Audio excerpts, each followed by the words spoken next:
Okay, 8th graders, here is your last step for these beautiful color theory grid trees that you're creating. For those of you who have shared what you've started, I'm so proud of you. These are beautiful. It's one of my favorite projects, and I can't wait to see them in person and display them at the middle school, high school. So please, please, please keep working, work hard, try to finish them. The sooner the better. I know that the due date is not until October 30th, but anytime you have them done, send them right in. So the last step is not mandatory. You can choose to do it. I do think it adds a little pop, a little texture. But the last step is to take a metallic pen, a metallic Sharpie, some gel pens work. If you have a metallic colored pencil or even a white colored pencil, this could work. I do recommend testing it out first on maybe a separate sheet of paper just to see if you like it or not. But the last step is to add some texture, some repeating lines over and over and over again. So I've chosen circles on this one. You can do spirals, you can do stripes, you could do, I don't know, flower shapes, zigzags. You can choose whatever kind of texture you want there.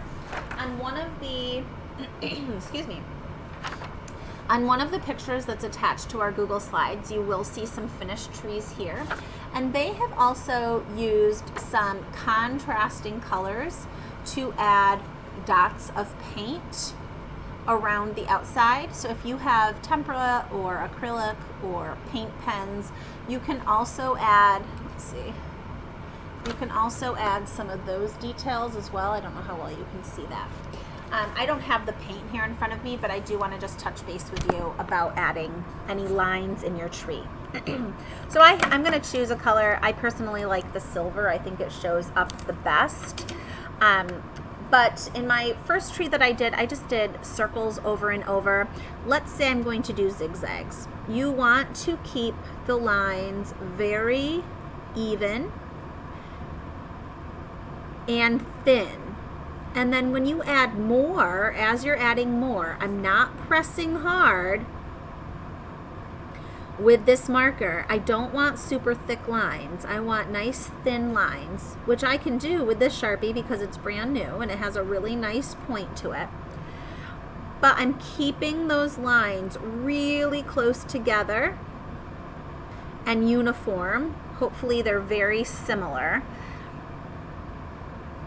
And I'm really trying to follow the contour of all of those zigzags.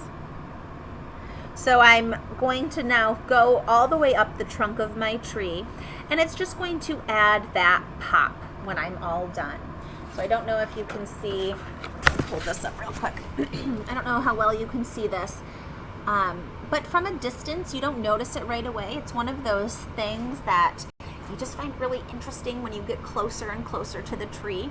So if I see you in school, don't hesitate to ask for a metallic Sharpie. I do have a bunch down here at the elementary school, so if you need one, I will certainly bring one up for you. I will probably just wait for you to bring the tree into school. If you're one of my virtual learners, reach out if you need a metallic pen or Sharpie or anything. But if you're one of my A-Day students that are in person, you can bring your finished project to school and then we can Sharpie from there. So very easy last step. Again, if you do want to add the color dots, just to add that contrast around the circle part of the tree, you certainly can do that too. Whatever you want to do to make it your own. Have fun, keep creating, and I will see you soon. Bye everyone.